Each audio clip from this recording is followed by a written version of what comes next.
Deconverted Man here. I've got Demolish Doctrine, better known as, or perhaps he is known as that, but his name is Richard Madison. I think I said your name right. Did I say it right? It's close enough. Close enough. All right. So close enough. How's it going? How you doing? I'm better than I deserve, boss. How are you? I'm fantastic. I didn't know I was your boss. I don't get paid for that, but it's not about pay, but you are my boss. Yeah. All right, if you say so. Thank you. So we spoke before, and I have the link for that in the description, and I'll be updating the description with anything that you provide me that you want to be linked to. Shout out, hi Math Pig in chat. He says oink. So that was wonderful. Thank you for that contribution. I'll be like, and the donation to money, because people throw money at me. Yeah, right. No. Oink is better than money. He just send his love to Richard. So he sends love to you. So that's very, very nice. So you, we talked last time. We covered a bit about this translation that you have of the Hebrew Old Testament, the Torah. Although you don't I don't think you refer to it as the Torah in your writings here, if I'm correct. I do. Oh, okay. I thought I'd seen another word that you would use for this. Oh, well, the prophets are referred to as the Nevi'im. Okay, the Nevi'im, right. That's what you're thinking of. Yeah. Okay, that's what I'm thinking of. Okay, because I saw that and I was like, what in the bleep is that? So we're gonna talk more about this, your process, your methodology, and I'm gonna be asking critical questions about this. So we'll just get right into that. Now you have this. I'll put again, I shared the document before, but I'll put it again on the description if I didn't do that already. So you go 1 Samuel 16:23. Now you're taking this all from the King James version or a new King. Which version are you taking this from? Because I don't want to incorrectly assume what the translation is. Well, of course, the story of David and Goliath is much older than the King James version, being Torah or in the Nevi'im. That the definitions, the original words, are not directly translated into English because they cannot be. Okay. So any English edition of it that you read is going to be slightly different than the original Hebrew words. So I don't take it from the King James, nor do I take it from the 1537 Matthews, nor do I take it from the NASB, as accurate as it might be. But I take it from the original Hebrew words. Okay. And so, because I was looking up, 1 Samuel 16:23 on Bible Hub. I don't know how reliable that is as far as providing what the original or what the Hebrew, whatever the oldest Hebrew, whatever the thing is that we have, wherever this document came from originally, which I suppose that's a question maybe you know the answer to is where the oldest or the latest, the oldest parchment of 1 Samuel came from. Where was it located in the history of it? Where did they find the writings and so on? Or do you know? Of course, I wrote that paper originally for Dr. Joshua Bowen, but would let anyone review it, pick it apart as much as they like. Please do. But that does not mean that I think, in fact, I don't think, that this story is only as old as the Torah, as the Old Testament is. It actually appears in several places around the earth in much older religions. And with this reading frame works in all of those religions, of which there are several. Okay, yeah, right. But I mean, as far as what texts we know about and whatever. So there's some scroll or parchment or clay or wherever they, I don't necessarily know from the, pulling from my head of where Samuel was located originally. I didn't know if you knew that, or I suppose it's not really relevant for the translation per se then. Well, actually, as far as I understand, there are religions that are 10,000+ years older than Judaism. So when the story appears in those older religions, I think that the beginning of the story has very little or nothing to do with the Old Testament. Okay. It's just another edition of the same story. Are we in yet? No. Oops, that wasn't mute. I forgot to mute myself when I yelled at them. Okay, they're in and they're going. I think they're done. Yeah, my brother came home, so I did. Anyways, yeah. So this story has been around. So, but you're using the Hebrew words from a particular. Well, what we have. At any rate, you're using. What's the first one? Wahiya is the first Hebrew word from 1 Samuel 16:23, and Bible Hub, at any rate, translates that to "and so it was." Putting into Google Translate, I got something close to that. But then the more words I added, the more it changed it. So it seems like the words are. The English was "and there was," according to Google, at any rate. But the more words I add, the more it changes. So it's like the words are dependent on the other words of how you read them. So it's kind of like, I'm not really sure what it's like, but but as you add, the more Hebrew words, it becomes the translation changes because of the context of the words, I suppose. That's exactly the word I was going to use if you did not. Yeah. I was trying to think of if this was like Japanese or not, but I don't, I'm no linguist. So what am I looking at? Let's see. I wish if I share my screen, will it turn off? Let's see. Here we go. Wow. Okay. Yes, we can do that. All right. Wow. That's really, really small. So you went through this verse word for word, and you took the Hebrew of the first word there, wahiya, for example, and you somehow just got to the conclusion that rather than the translation given of "and so there was," that it should be translated in this other way. So how did this come about? What was your method to deciding which words that this translated to, or however you want to put that? Well, although inquiring about methodology is a genetic fallacy, still I would respect you by answering that. The methodology that I've adopted is I was given a reading frame to read the Bible with, including this story. And in that reading frame, it indicates a different set of situations, a different description.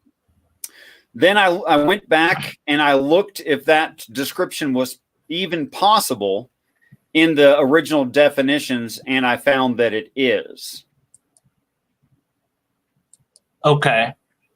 So we talked last time, and I believe your claim was that this was some sort of divinely revealed information to you. Is that correct? Well, I don't know what divine means. You would have to tell me that. But before you do, Was it revealed to me personally? Technically, they call that personal revelation, and yes, Right. that's what happened. I was not a Mhm. religious person when this happened. I did not want the Bible to be true when this happened. And in fact, I thought it must certainly be wrong when I first started investigating it. It was investigation of it that made me come to finally accept it. Okay. So what, talk a little bit about that, because I want to get back into the translation, of course, but I want to understand a little bit more about this, because I don't think we covered that before, of how you framed this event. Did you hear words? Did you see something? You know, what happened on the day that this idea came to you, or however you want to word that. Peace and respect to Wild Heart in the side chat. Okay, so what happened was, as I'm not an academic, but the phrase still works for more like academic reasons. I picked up a Bible believing it must be false. The only story I could remember from my childhood was David and Goliath, so I read it. As I finished reading it and pictured the scene in my head, like a short movie, sort of a scene. You know, if you read a descriptive story, your brain will do that. Mm-hmm. And so I had this little movie of the scene with, you know, them clashing swords against shields and trying to get their testicular strength up to go and kill each other and die. And the whole thing went perfectly silent and everyone froze in place. And that's when the dream took over the movie. The movie took over and I was no longer in charge. And it revealed through a sequence this translation, and the translation works, which I find to be shocking. I see. Okay. So, and do you think that was from God, or what's your thoughts on where this came from, or how this, you know? So far, I don't know what you mean by divine, and I don't know what you mean by God. Well, different definitions. I don't know either. You know, they're trying to find the words that you tell me what the words are that you want to use, because it's well, I believe the word divine properly in context means that which is perfectly moral, beneficial, socially perfect, all of those things for the animal that is a human being, and objectively are perfect, but for that animal, based on the animal, not based on opinion. And to me, the word God, depending on its usage and context, but in the classical sense, the word God would mean a set of ideals that living beings participate in and agree upon. So that is why God is spirit and God is love and God is these kinds of things, none of which are physical things. They're all ideas, and they're generally ideals as well. And living beings can participate in ideals, which is what I see described in the text. That is, I could say I'm a humanist and I appreciate humans and I want humans to have as least suffering and the most prosperity as possible. So if I believe that, and that's a set of ideals, I might do things like bring starving people food. Okay, so that's how the ideal humans have value, act on reality through a living individual, and how I act and interact with people. Okay. So am I right in that you're not necessarily making any hard claim of what was happening to you in this moment? You just know that, you know, you had this vision, this whatever. You're not saying that this is necessarily coming from Yahweh or Jesus or what have you. That haven't gotten close to that far. No, just in the first experience, there's nothing that would make me assume where it came from, except for that the source of the information was a consciousness. That's all I could really say about it at the time. Okay, fair enough. I just wanted to make sure I understood that, and of course, and other people understood it, so that I'm not, I think to automatically assume things like supernatural and Yahweh or Elohim or any of those Christian terms would be an assumption. There's nothing to show that's true. Right. Well, I mean, we're dealing with the Torah, so it's like, well, you're obviously this guy's talking about Yahweh, but you're not, and Not necessarily, no. You're right. And so for all we know, this could have been some brain aneurysm or whatever. And I don't seem to have any defects that would indicate some kind of injury, and I've never taken hallucinogenics in my life. Right, but I'm just saying that it could have been anything that we could think of. Well, actually, it can't. It can't be just anything we can think of. For the same reasons that we validate any kind of information, it can't just be anything we can think of. No, that's not true. Okay. Things like brain aneurysms, strokes, things like that, don't cause a person to have new information that's valid in reality. That doesn't happen. Okay.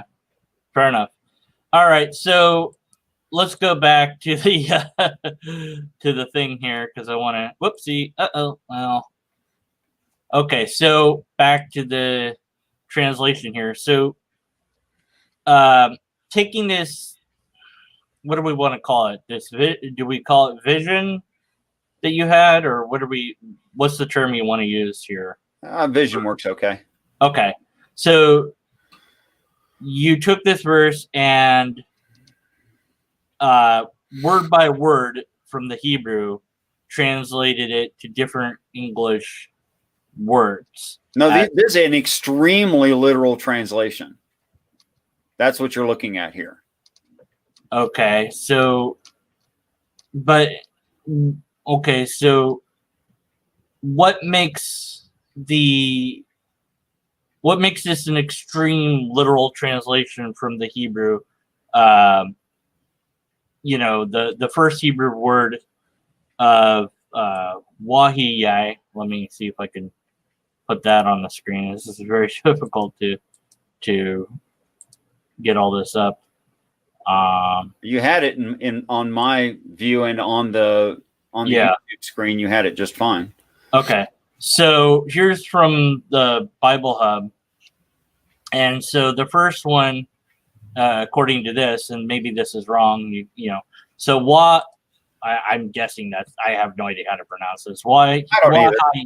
Wahaya, and so according to them it says, and so it was, as if something happened. Yeah, past tense happened. Okay, and then according to. I wish I could just flip it easier than this, but this is what it does. So, and then according to Google, that particular word goes to "and there was." So your translation of that particular word is, if I can find it now. And so it happened. Something like, and so it happened, or it happened.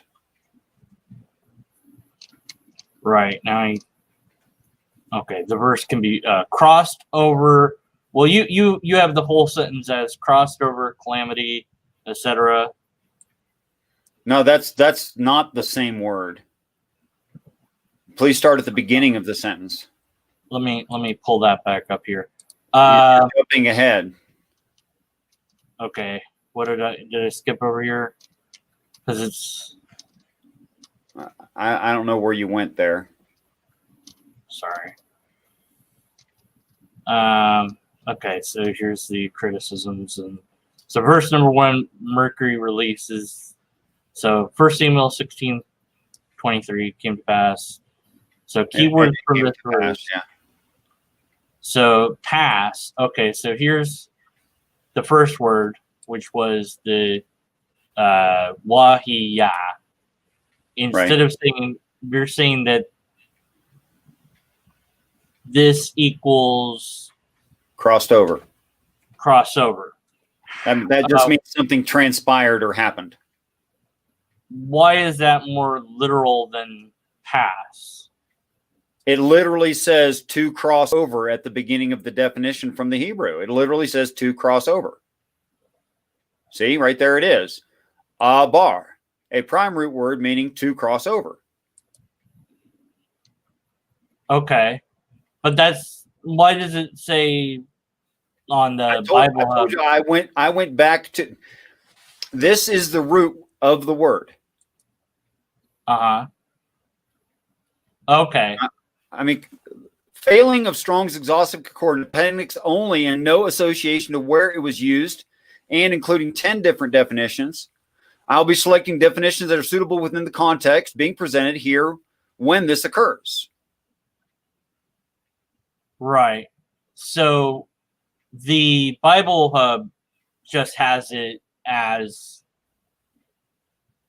so it was, because To cross over is the same as so it was. It just means something changed. Something happened. That's all it means. To cross over is an extremely literal definition of that word. But I'm guessing, and what I'm trying to ask is how we determine what's the most literal version. Is it just like the Hebrew scholars who have defined these words? Okay, is there, like, do you have in this document a list of these Hebrew scholars? I don't think that's necessary. They're widely accepted from Strong's exhaustive concordance, from Gesenius, at several sources. People refer to the same thing I refer to. Scholars who know what they're doing, and I'm not a scholar, do refer to these same manuals for these same translations. I'm just using standard translations. Uh-huh. Well, why didn't they come up with the same thing that you did then? Because of context, because of reading frame. I see. Okay, so then after doing that, basically selecting different words, each and every word you found its exact translation, and you go over each of them in quite some detail here. I just copied exactly what the accepted scholarship of the actual words means. That's all I did. I didn't. Right. I mean, I think the interesting part of this is not that I copied a bunch of definitions. I wanted them to be available to people so they didn't have to go look them up themselves. But that's not the interesting part. The interesting part to me is this very direct translation. Calamity happened as a violent exhale. Elohim from above pressing down on Saul. Mercury started a journey, pulling the strings, causing the solar ejecta, relaxing Saul from producing more. Now, all that's plausible in physics and science. That's really how solar ejecta works. That it can be encouraged by planetary alignments, and that when a solar ejecta happens, there's not going to be another one immediately following. You did say here that the verse can be directly interpreted as this following: crossed over, calamity, violet, exhalation, Elohim above pressing down, asked to boil, to journey, to twang, to thrum, rising of light, asked to breathe freely, exhalation, to turn off, asked. And then you say, in modern English, this would read as the following. It would read, that's the literal translation. Right. And then in modern English, as identified at the beginning of this document, that's the way that I read it. That's the way that I read it before I looked up one definition. Where's Mercury here, though, in the highlighted? Okay. Overall, the word Mercury, meaning the planet Mercury, is indicated throughout the story. And I'm kind of backdating that interpretation in context, not using just the strict definition. The strictest definition of David is Daoud, which means boil. Okay. Or in the more modern iteration of the word, the derivation that became a name it means to boil with love of an uncle, or love like an uncle has, is the most direct translation. Go ahead. So the idea that it's Mercury comes from where then? The whole thing yet have to a series of things. I would name all this the whole series. Right. That in certain wavelengths of light where we took pictures of the planet Mercury, we have a pretty high percentage map of the whole surface. Pretty high. It's not perfect. We're missing a section somehow. But anyway, there are mountain ranges on the southern hemisphere of Mercury, and as it rotates, they come literally in this order: big straight line that goes like 2/3 across the whole southern hemisphere there, and then a U-shaped, like a closed mouth U, with a rock in the middle of it. There's an impact crater there called Fram Rupes, if you wanted to look up the impact crater. And then a big lazy J-shaped mountain range. And then two parallel mountain ranges that are the same length and aligned to each other. They're not only parallel, but they're also aligned top and bottom at like a 90-degree angle to each other. And what I'm saying is those are the staff, sling with a stone in it, shepherd's bag, and scrip of David. And that the name David means boil, and that because there's no atmosphere and weathering on the planet Mercury, that Mercury has every impact it ever has, and generally has a boiled, it looks like it's boiling because of all the pock marks. And that also Mercury is very close to Sol, its namesake, Sol, which we mean the sun. And I know that's two different languages. But David is very, very close. And his 7 bigger brothers, plus the planet Jupiter, and equals 9 planets, etc. I mean, everything lines up in that way. So little David circling around Sol, as this story indicates, is just the planet Mercury going through the constellations or zodiac, which is why he quotes 3 of them in a specific order that indicates counterclockwise, and why he returns home to the first one he mentioned, which is Virgo. And they have to come in that order because of the direction the planet turns. So there's all these reasons that I'm saying Mercury instead of David or Boyle. I see. Well, forgive me for saying so, but this sounds like an awful lot of interpretation that is required to get to the conclusions you've drawn. Yeah, like I would never come up with this. I don't know of anyone who could. Well, you did come up with it, though. No. You. If you don't mind not speaking for me, I didn't come up with this. Well, you wrote this, though. I did take notes and look up definitions and stuff. Yes. You're saying that this came from something that isn't you. However you want to put that, I call it, revelation. However you want to frame it. Yes.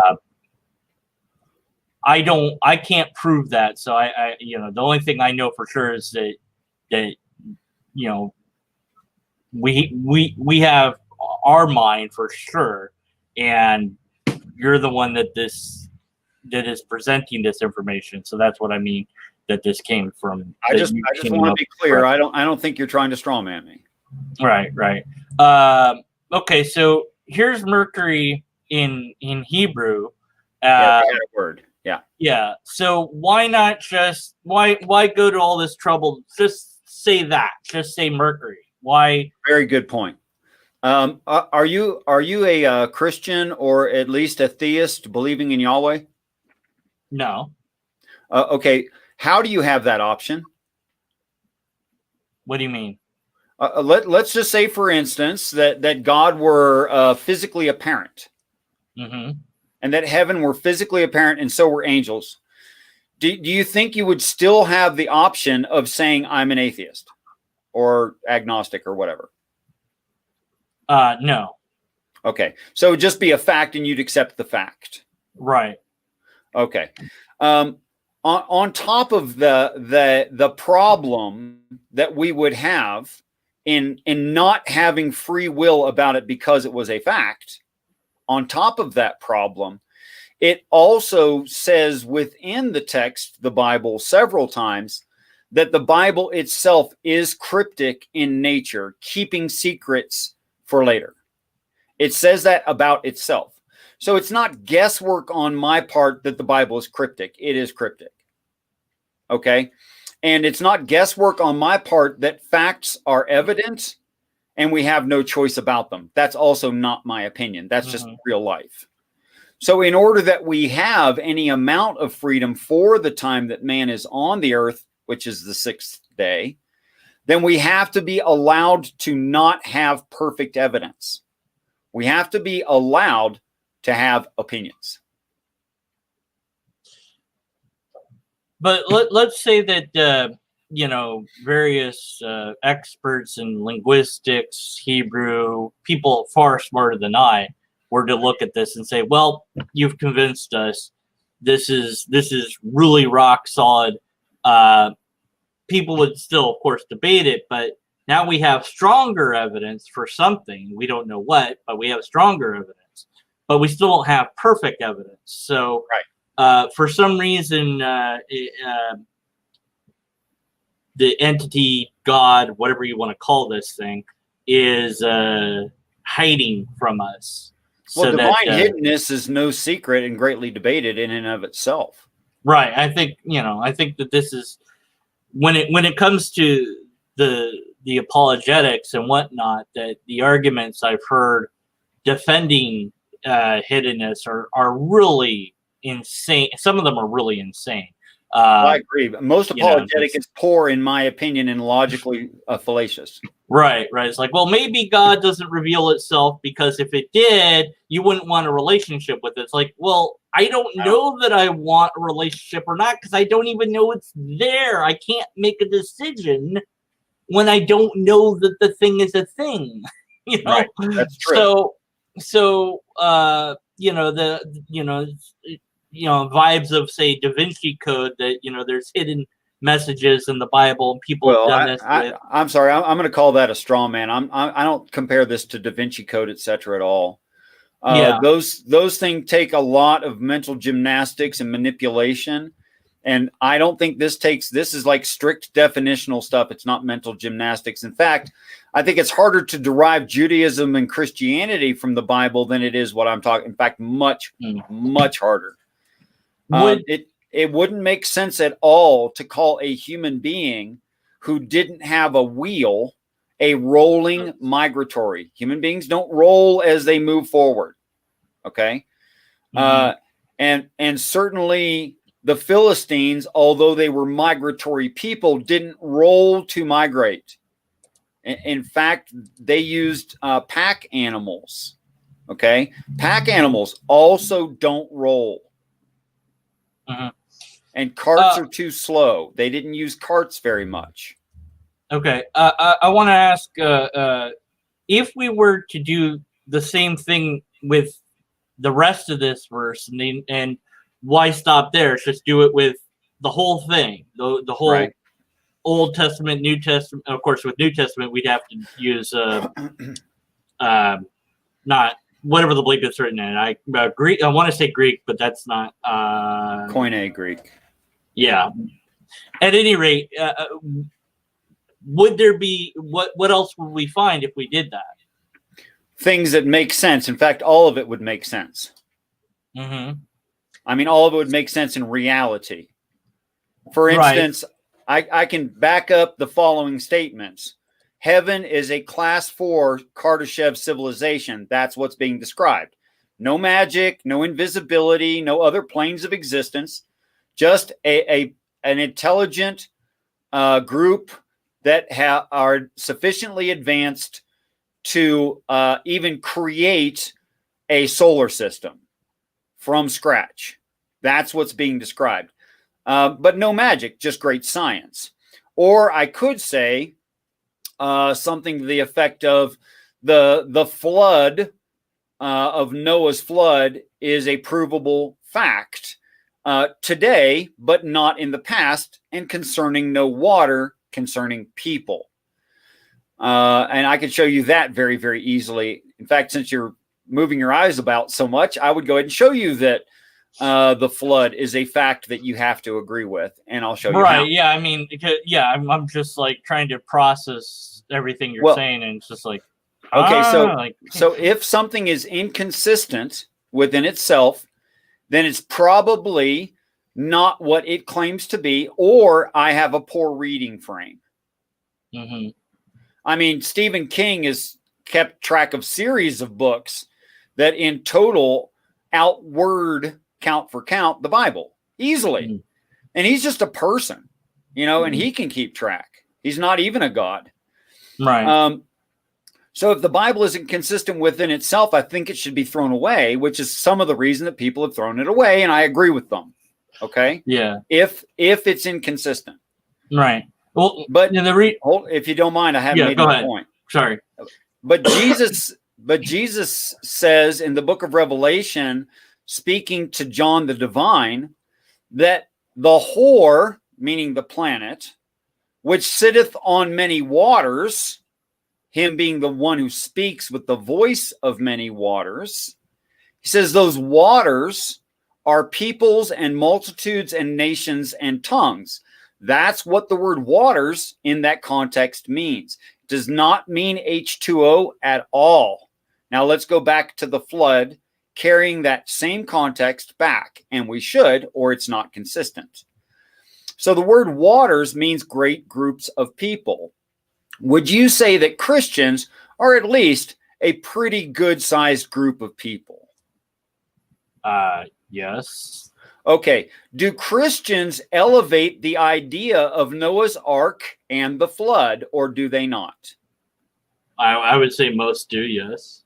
Okay, so then the waters elevated the ark is a fact. That the ark was lifted up on the waters is a perfect fact today. If you read it that with that interpretation, any other reading frame is inconsistent, though. You can't have a consistent reading frame outside of that.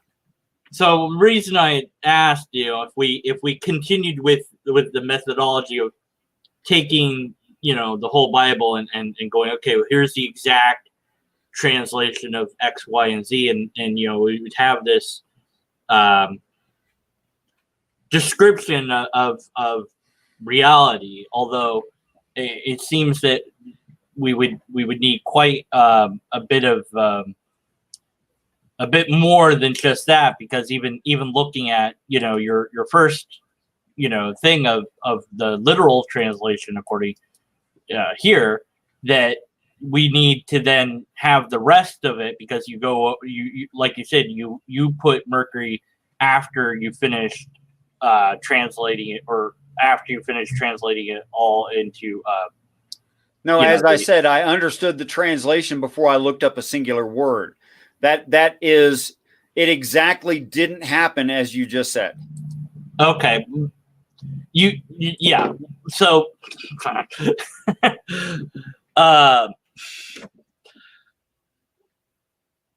how do I put this then?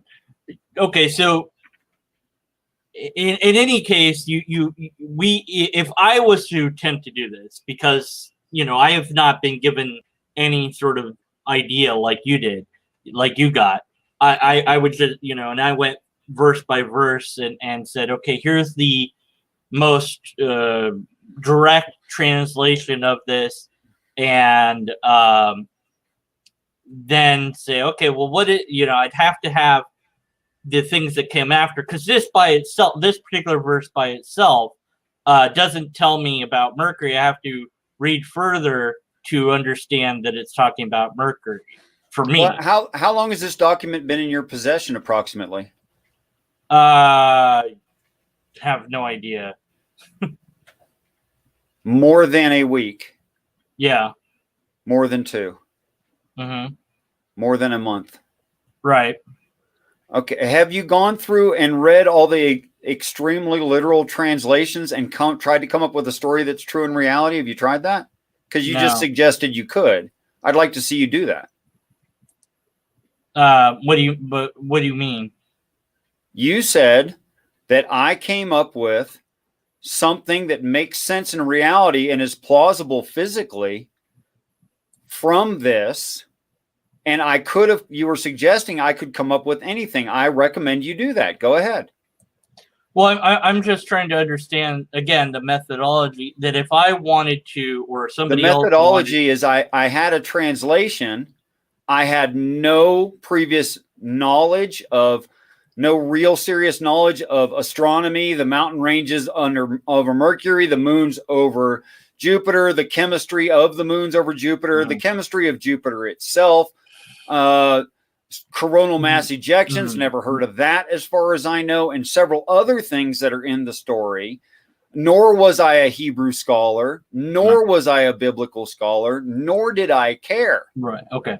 What I'm trying to say is that if I or somebody else wanted to do something like this, we haven't been given a roadmap to follow, if you will. Nothing's been projected into our heads to do that. So if I took, the thing after this story, the whatever comes after David and Goliath, I don't remember now, but whatever that was, and said, okay, here's the literal translation, and put all that out, whatever that would be, and then say, okay, what does this say? How would any of it make sense, or would I need additional interpretation beyond that? No, just seeing the whole Bible as cryptic, prophetic, animism is the solution to the entirety of the text. You don't need a different contextual reading frame than that. That solves all the issues. So I guess what I'm trying to ask is, could anyone else do this? Could anyone else find, and again, I don't know what literal translation exactly means, because again, when I put it in, say into Google, that first word, it just says, and there was, right. Or I could pick the one from, and it was, and so it was, or I could, it's also, according to the Bible Hub, it has different uses of this word. So it could be become, it shall come, and so I could pick any of those and say, well, that's the literalist translation, but, and I don't, and, or I could say, well, these scholars agree that this is the most literal translation of it, and therefore that's the most literal translation of it. And then whatever that is at the end of the day, whatever that looks like, then has to be additionally, something more has to be put onto that to get to a place where it begins to make sense. I would think. Now, again, I haven't done that, but I'm saying that if it was done by me or someone else, what we would get is the first bit here that you have, the crossed over calamity. We would get that at best, maybe, but maybe we wouldn't get this next bit. We wouldn't know how to get Mercury from, even if we had, but if we had the whole thing, like, and you said the you have in this document, if I'm correct, the full literal translation, like all side by side. Is that correct? Or you just changed the question at the end of a very long diatribe. Sorry, if you don't mind, I'd like to answer the first question. Yeah. Right. That okay. So let me redo that then. That we have, the first question was that what we could what I or somebody else could come up with would at best be this first part, and then we would be missing, I think, I don't know, the next bit of trying to find. I was already ready to answer. Yeah. Okay. So go ahead. I just want to make sure So you did a word search on the etymology of some of these words. And you said the more words you enter from the text, the more it changed the meaning. Right. Is that something you said? Because I recall you saying that. Yeah. If I put it in each word into Google, it goes from "and there was," and then the next word when you put that in, which is "binyal," whatever. Oopsie. And this is just using Google Translate, which is, not very good. Probably. If you don't mind, I'm ready to answer that. Yeah, go ahead. So anyways, yes. So then you referred to context. You said it was changing the context the more words you put in, and you're right. It does. Okay. And that's how I answer your question is how did I come to this context? Well, I came to the context as necessary repercussions of the vision, but the definitions all work overall in this context.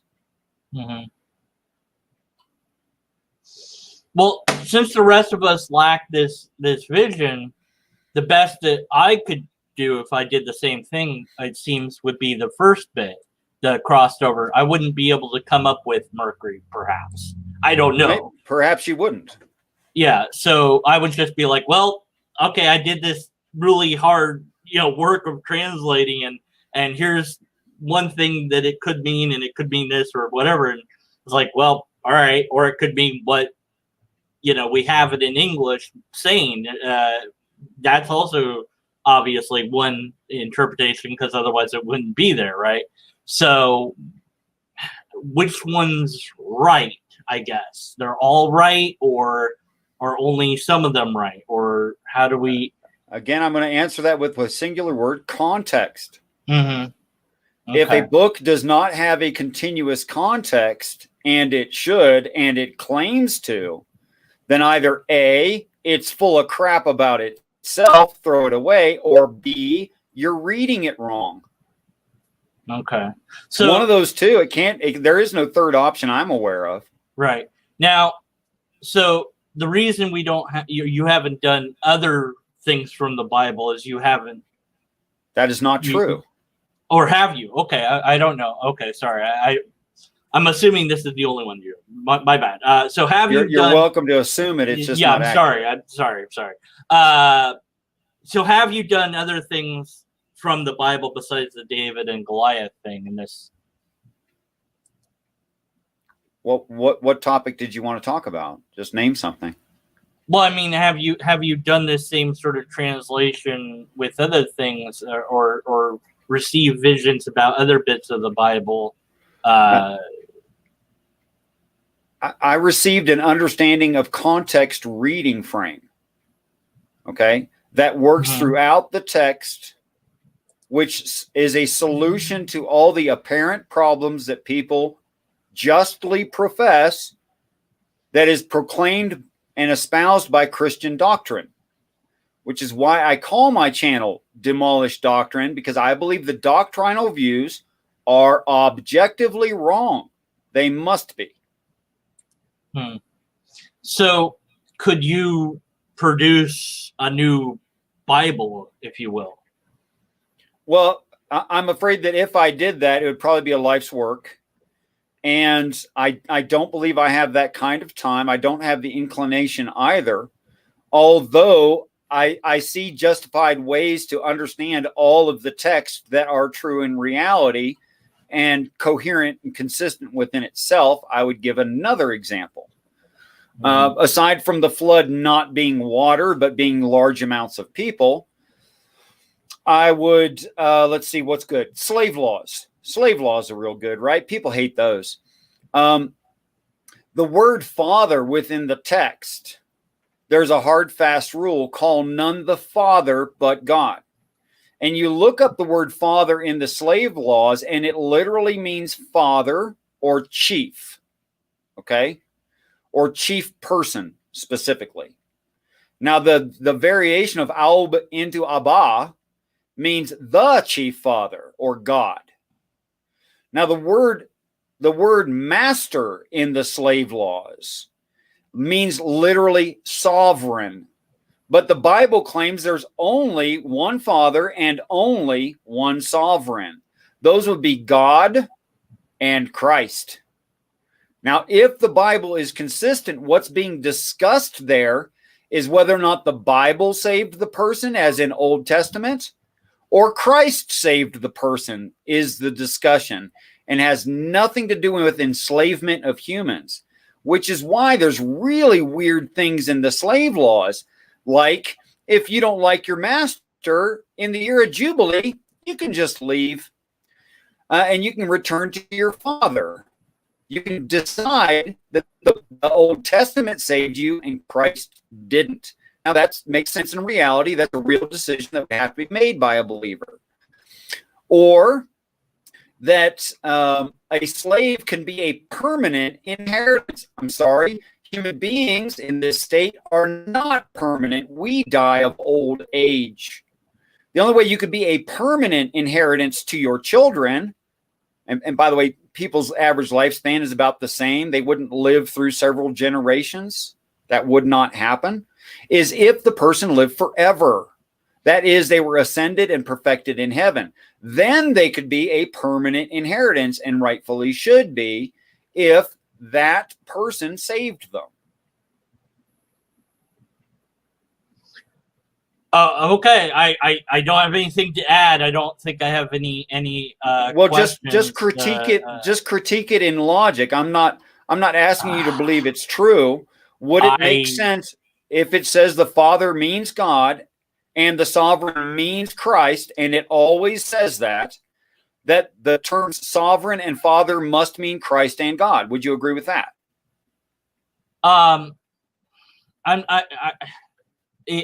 Well, there's a lot, because you can make sense of a text. That is to say that even the worst of translations of this, you can make the story make sense if you work hard enough at it. Okay, now that is a straw man. What I said was there's a hard, fast rule in the Bible that says, "Call none the Father but God." Are you aware of that line? Not anymore. No, it's a quote by Jesus. You can double check me on that. That's a hard, fast rule in the Bible. Yeah. Okay, but and there's another hard, fast rule that says Christ is the sovereign. That's a hard, fast rule in the Bible. Right. Yeah. The text itself can say whatever it says. Sure. I don't think it's anything more than the creation of humans for other humans. It's all something that people came up with, stories that were told throughout time. I can understand that view. And thus I'm a skeptic. I mean, and that's for every holy text or everything that whatever that's out there is. I'm not arguing for its validity. I'm asking you for logical consistency. Right. That I would have to dig deep to make the Bible be logically consistent, and the way it's written. Specifically, what I asked you, was that or was that not logically consistent? Oh, if your interpretation, yes, your interpretation that you framed would be consistent, absolutely. That's all I claimed. I have, you're right, and I have no reason to grant that than I do any other thing. Let's see. I'm just gonna end there because I could go on and on, but I don't feel that I'm expert in. I want a linguist to deal with this because I'm out of my element. I wrote it for a linguist who said, if you have an interesting idea, write a paper. Then I sent it to that linguist, and that linguist read the first line and told me that my process was not what I claim my process is, and is making it match whatever I want, and did not read the rest. In other words, and then that linguist gave you an excuse to do the same. Now, all of that is not true. That is not what happened. Okay? And I don't think this can be easily dismissed by me or anyone else if they're willing to actually look at it, which tells me, like the example of Father and Sovereign, that if someone says it's logically inconsistent, they're not reading it. And if they say it's not consistent throughout the text, they're not reading it.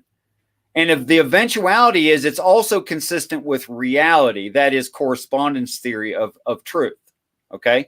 Now, a person is welcome to ignore all that. But if a person is ignoring things that are falsifiable in reality, then they're in denial. And that's the simple fact of it. Okay, so I'm just going to turn it over to questions in chat, and let that be that. We had let's see, 2 guests coming on. No, I'm only going to read chat. I'm not going to have people come in. Let me go. I saw somebody. He was asked. Okay, so Andy. The flood being large amounts of people. What is he talking about? Question mark, exclamation one. So he missed that whole bit there. So I'll recap it, and then you correct me if I'm wrong, so that I can display that I was listening a little bit. So by flood, we mean there's a lot of people, and they are holding up the ark, which is the story of Jesus, the Bible, etc. It's at least the story, if not more. Yes. Right. So I guess he's asking, how do we get people from flood? How do we know? How did we get from the what we think of water, flood? To that doesn't mean flood. It actually means a lot of people. How did we get to that? First, I would say, love your French fries. You could tone back the spice a little bit, though. It's a little bit much. It's pretty good, though. I like them a lot, but I can't eat like a whole bag of them. How do I get there? It's a direct Bible quote. That's how I get there. Saying that the whore who sits on many waters already being plural in the ancient Hebrew, like it is today in English, there's no reason for the S to be on the end of the word unless it's talking about something aside from H2O. So this context works continuously and dismisses a lot of Christian ideas about supernaturalism and magic. For instance, Christ walks on the waters, means he's a leader of people. He speaks with the voice of many waters, means he speaks for the people. That the Spirit of God moved upon the waters, means God influences people. Now, I think I should at least think that is a consistent view of what the text is claiming of itself and is plausible in reality. Okay. Another sort of, well, this is more of a statement than a question. I guess Andy is trying to ask if you're under, or we are under, the Old Testament laws. In the reading frame that I've adopted, the Old Testament laws, not carried out by any person, is strictly for the second half of end times as a set of guidelines for the army of 144,000, that is to say the first fruits or army of God, who will learn a new song and have their right hand strengthened. Okay. I'm not trying to follow laws that are for some soldier who I'm not. Yeah. I don't. I mean, there's was it 613? Am I right? I believe you're correct. Yeah. Sometimes my brain says 14. I'm like, I think it's okay. So yada yada yada yada yada yada. Says, question, can Mr. Madison share more on his decision to reject something that could have be possibly something that would be seen as his life work? Yeah, I'm not a great typist either. I'm not going to make fun of the person. I am, even though I'm horrible with it, but Well, you're doing entertainment. I can understand. Yeah. I'm not doing entertainment. I'm not trying to insult anyone. I'm just having a little bit of fun. Yeah, go ahead. And yada yada yada. I have read some of your comments in the side chat as we were going, and I thank you for what appears to me to be honesty. Can Mr. Madsen share more on his decision to reject something that could have been possibly something that would be seen as his life's work? Yes, I don't think I have enough time. I believe that we are relatively close to the beginning signs, and the absolute first sign, which I've never heard a Christian talk about, but is in the text, will be performing its acts between now and 2023. So that being the case, I don't think I have time to like write a paper on everything concerning this reading context. Although speaking is much faster, I do invite speaking about it. Yeah, well, I think it'd be certainly interesting as you know, a project would go, and it could even be a book and then if it happens to be that we hit the end times or you expire. At least it's, you know, begun, but I mean, it's your life to do with as you desire. If it's not something that, you know, or maybe you just make, you know, do what you've been doing where you explain it verbally in videos and whatnot. And that's another way to share the ideas you have. They're all valid ways of sharing information, I think. So, okay. So, Deconverted Man question. Now, I don't know if he's asking me this or you this, but bigzebra.com. Not sure I want to go to that website, but at any rate, if we wanted to learn more about how you understand the Bible, can you recommend a book for us? If you're asking me, I don't have any particular way to understand the Bible. I don't have any particular book that I would recommend because I don't care about the Bible anymore. I'm not a Christian. So I used to believe in all that stuff, but I don't have any particular book to recommend on that. Richard, do you have a particular book to recommend on how you understand the Bible or how we should understand the Bible? I know you like my answer. It's like, I don't care. Yeah, I think he intended the question for me, knowing that you call yourself Deconverted Man. And wrote as such. Yeah. So it makes sense to me logically that he was not asking you actually. What I recommend to you, Big Zebra, is that you read the Bible and use it to translate itself. And the key that I received that works for me is simply this, that it's cryptic, that it's intended to be encoded for a certain amount of time, that it's prophetic, that it's only talking about end times and nothing else at all, which is why it's historically inaccurate, although it uses some history and real situations, and that it's animism. That is, it uses natural surroundings and things we understand to describe things we don't understand. And I would devote any amount of time you needed to describe that in full, although cryptic prophetic animism is a beginning explanation of every religion around the planet. Okay, we have from Wildheart 666. What hair?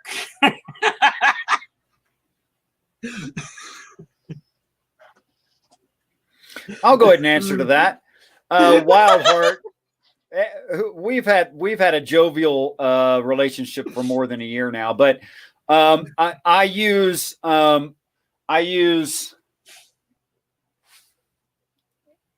color silk dye, which is women's hair dye, to make the red tones. I am naturally gray now, although I used to have red hair as a youth. And I would get the number off of it if you really want to know, so you can know the exact tone that I use. And I comb it about twice a week. Those are the two things that I do that are special. I couldn't even read the question. It's just funny. I'm like, yes, my beard, you can tell. I don't know if you can tell it's gray. And getting some gray, yeah. Well, yeah. Not gonna. Let's see. Nope. Let's see. Okay. What do you think of universalism? I think universalism falls short of the truth. Being accepting of everyone else's religion is not accepting that every religion is the same. Okay. Yin Yang Mountain, a good friend of mine, I think has a challenge for you of a debate of some nature. Now, I can set that up if you guys want at some later time. I will. I'll already agree to anything he says anytime. Okay. On whatever topic, as long as it has to do with religion, any topic. Right. We did a video quite some time ago. He's a captain of the flies planes, and so we went over this flat earther. He said this like sentence about how airlines work, and he spent the better part of the hour. Every single thing, like almost every word the guy said, was wrong in every possible way that could be wrong. And if it wasn't wrong, it was made up. And it was just like it brought to mind that I don't know, expression or idea, wherever that it's really easy to tell a lie. It's difficult to explain the truth. That a lie is like one thing, like I'm a lobster. That was easy. Now explain why I'm not a lobster. Well, that's going to take some time to do. It's true. So true. I appreciate the length of the document you have, because it gives us a lot to work with. And I'm going to have to pass it on to Yin Yang and let him have it and see where that goes. Let's see. I don't know if that's. I don't know. That's a question. These are more statements. I'm looking for questions here. I apologize. Whoa. Okay. And yes, she wants the number of the product. If you give it to me in email, I'll put it in the description so anyone can imitate the fine colors. He's going to go get it now. Okay, so specifically, it's let me see if I can get a good angle of light here. See, now that's the actual hair color I had as a child. So it's a Revlon color silk, okay, and it's color number 45. 45. All right. There you go. So there you go. Now that the dyeing your hair will not make you as pretty as this woman. Not sponsored, by the way. Not sponsored. Disavow. No. Disavow. Not sponsored. I'm not sponsoring it. I'm just saying I like it. The product does what it says it will do. Hey, look, that's if they want to sponsor us and give us money, that's fine. We'll take it. I would recommend that you have to double the amount of time it's on your hair for a beard that's tough like mine. Okay, I'm going to read this silly question and answer it because why not? If Jesus challenged the Holy Spirit to Indian wrestling when he win at least 2 falls out of 3. Lobsters exist. That's my answer to everything. And on the 18th this month, I haven't announced this before, I will be the answer to life, the universe, and everything on this 18th. So I'm really looking forward to that. Yes, congratulations. I will be that. Happy birthday. Yes, I will know everything at that age, and I plan to make a video, and it will just explain all the things. It's going to be the stupidest video I ever made. So here's a question. What do you mean by close regarding the end times? The first prophecy is a comet that has to be in a certain direction and on a certain azimuth and at a certain location in space by the way that we view space, specifically taking into account for our movement along our orbit in its path. So specific times 4 in astronomical terms. That comet is already on its way, is visible and verified to telescopes. It's called Comet C2017. K2 pan-stars, P-A-N-S-T-A-R-R-S.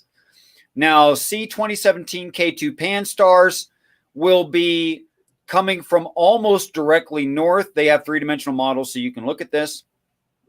And it's within its deflection or acceptable variance that it will be in our visual, normal visual acuity, able to be seen with the naked human eye for months, maybe as much as 8 or more months, definitely more than 4 months, as it comes close to piercing our solar system, not missing the Earth by much.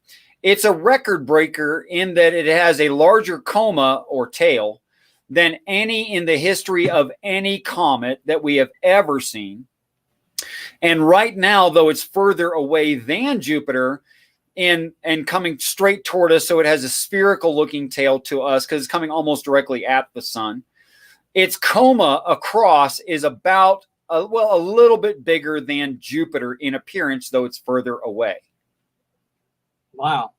I mean, that certainly would be spectacular to see something like that in the night sky. Whether or not it hails the end times, it would still be cool to see. It's going to be amazing for months. Yeah, really. Yeah. So look forward to that. And we don't know. I mean, I'm guessing we don't know when that would occur. No, we know exactly when that will occur. Oh, okay. When? Just look up the 3D model by the name that I gave you. Okay. All right. It's all on there. What was the question again? What question again? No, you can't ask that. We can't answer that question. What question are you talking about? This is an infinite loop. Let me go through all the questions that have been asked so far. No. The first question was no. Okay, we gotta cut up. No. All right. Well, thank you, Richard, for your time and energy and going over this. I'm not the expert to really tackle this. I hope I did relatively well. I hopefully provided some interesting things for people to think about. The document will be linked in the description. Anything and everything that Richard wants me to link will be there. Plus, I might put some stuff like, he didn't say Jupiter, like I did last time. I was like, oh, he didn't say Jupiter. And I was like really like angry, like, I didn't say Jupiter. He's wrong. Or something, jaded and skeptical that I put in later. But I'll make sure Richard said the following, and here's my little gripe up here, whatever that is. But I do thank you for this. And you go check out Richard's channel, subscribe to him. Do you have anything that you want to promote throughout there? How do people throw money at you, etc.? Anything like that? I have not developed a way that people can donate to my channel yet. I've been doing it out of my own funds, which to this point I think is justifiable.